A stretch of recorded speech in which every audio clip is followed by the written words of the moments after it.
Once you go into the mountains, that illiterate Sherpa who is there, who has not been to school, but if he says right, you turn right, if he says left, you turn left. Where will you search and how will you know who is Sadhguru and who is not Sadhguru? Only if you strive to keep yourself open. Depending upon how much openness you create, that much of an active role I will play. A guru's grace is not designed to fulfill your plans. Guru's grace is designed to fulfill the life's plan. Only when you begin to experience me as something more than a person, only then I am your guru, till then I am not.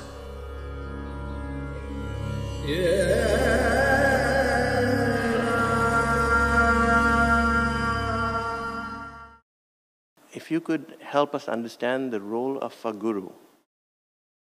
When you say a Sadhguru, you're saying an uneducated guru. That's what it means. Because you don't come to a Sadhguru to know about the scriptures, you don't come to Sadhguru to know about rituals. Because the only thing that I know is, I know this piece of life from its origin to its ultimate, and this is all I know. By knowing this, by inference, you know just about everything because everything is made the same way. Today there is something called as a constructional theory, where they're talking about how the atom and the cosmos are essentially fundamentally same design, only the sophistication and complexity is multiplying. So the amoeba and you and me are made the same way, only the complexity has multiplied. Having said that, in what way is a guru relevant means, you're trying to walk on uncharted terrain. Every year, I trek in the Himalayas, in Nepal and Tibet. Once you go into the mountains, that illiterate Sherpa who is there, who has not been to school, but if he says right, you turn right, if he says left, you turn left. You better do that, otherwise you won't come back. You do that because he knows the terrain. The same goes for this. This is just an inner terrain. It's best to walk with somebody who's already walked the path. Otherwise, simple things will become complicated. What is next door, you will go around the world and come back to it. So, why is a guru needed? It can be done without it. I'm asking you a simple question. Even to learn ABC, the alphabet, you needed a teacher. But you could have learnt it by yourself, maybe you would have taken a lifetime, but the teacher taught it to you in a month or two. That's a big difference. So, like somebody was talking to me and they asked, what is this guru about? I said, this is the GPS, a living GPS, a guru positioning system, you know. If you want to find your way, it's best in uncharted terrain, unknown terrain, it's best to walk with somebody who's already done the terrain once or many times. Otherwise, simple things will become very complex.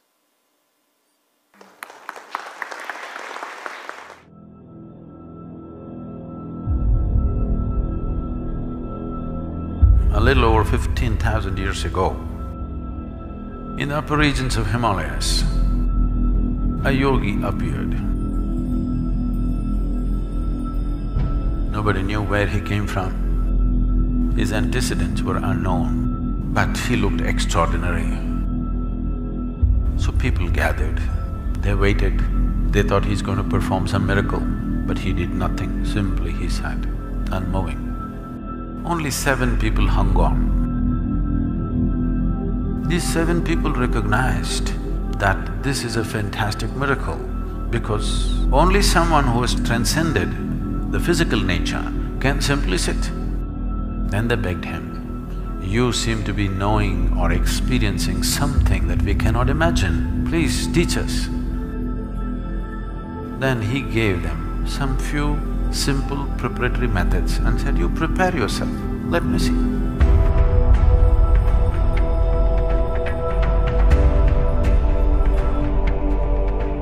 They went on preparing themselves.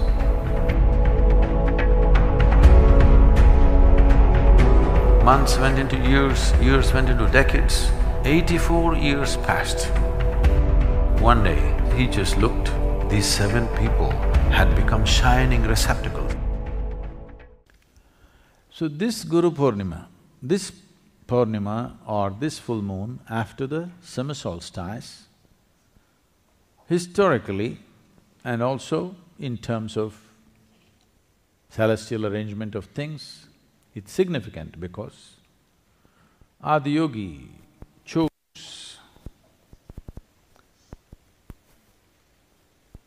to become an Adi Guru. The first yogi decided to become the first guru over 15,000 years ago on this day, which is called as Guru Purnima. It is the birth of the first guru. And this is the day he delivered or he started transmitting the most significant message to humanity, which was never before. That is, he made them realize that if you're willing to strive, all the limitations that nature has set upon you, you can cross.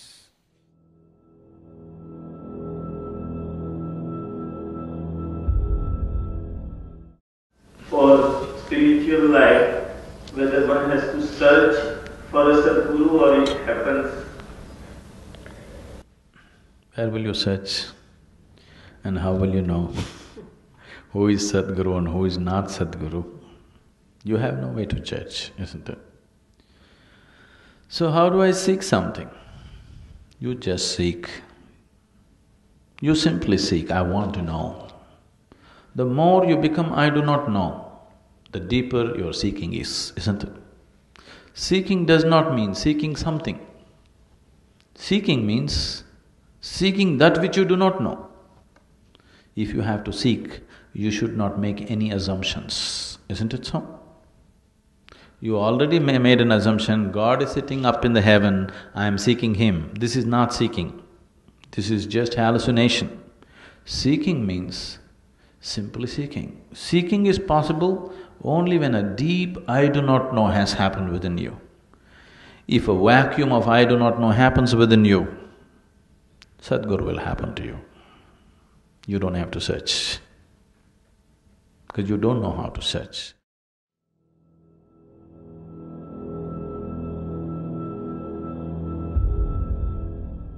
What does one do?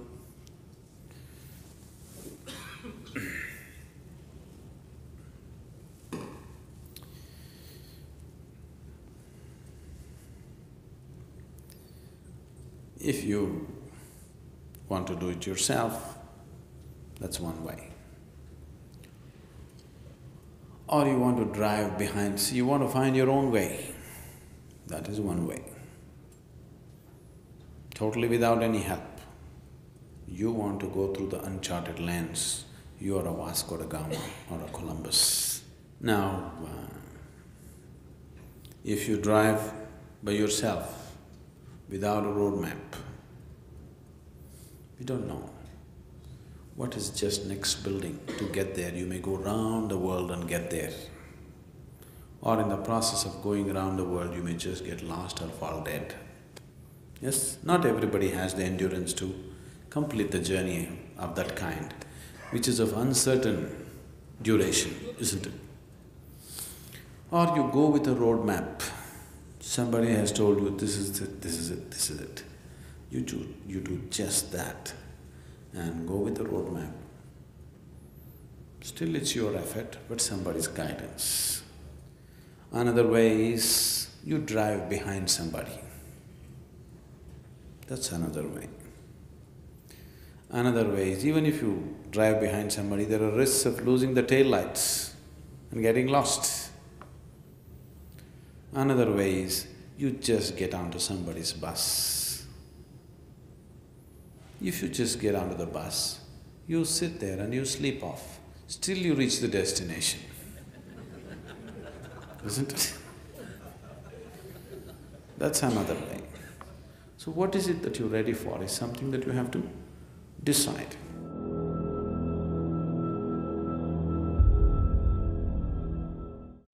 I have very strong sense of aesthetics. Because of that,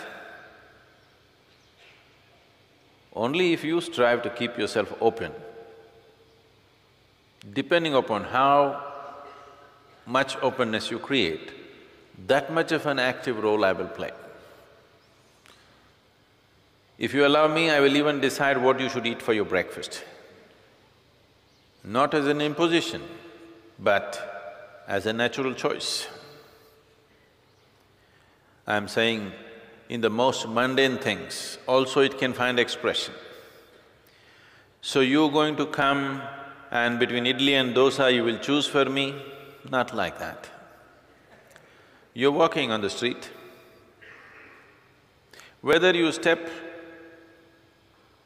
into your pit or on the road or on the pavement is determined not by you, but by the sunlight, isn't it? In that sense, yes, every aspect. If you are willing, if you want to have your own life, it's up to you. You want me only to influence your spiritual life only, I am fine. Some people see sunlight only when they go on a vacation, once a year. Some people, every day in the morning, they wake up early in the morning just to welcome the sun. That's your choice. I'll leave that to you.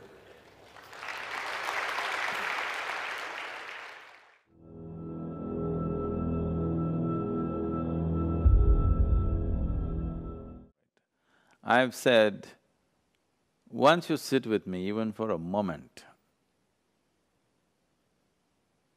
then there is no such thing as privacy in your life. So the moment you sat with me, particularly initiated by me, after that there's no such thing as whether it is on or not, it is on all the time.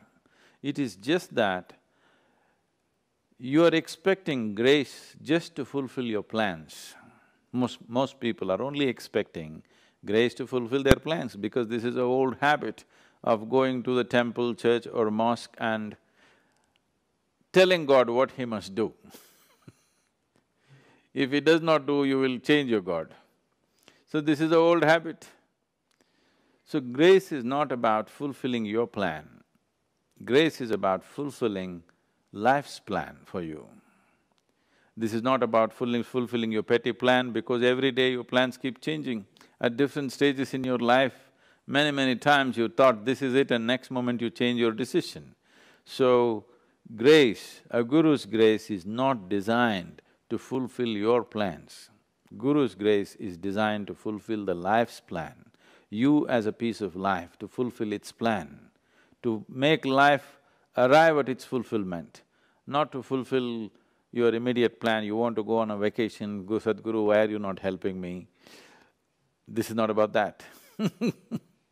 So don't every other day keep on questioning, is it there with me, is it not there with me? I won't be wasting my life with you if I could not sustain the support and make it happen.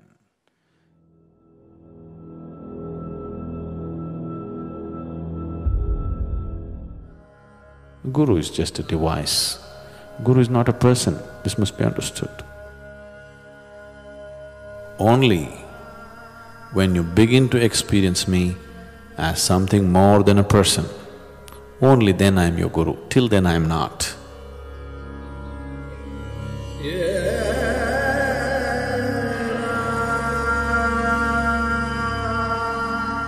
The Guru Purnima is significant because one thing is of a historical significance because this is the day Adi Yogi turned himself into a guru after the summer solstice. This first full moon has a certain impact. It is generally considered as a day of grace and that is the day the first guru chose to teach.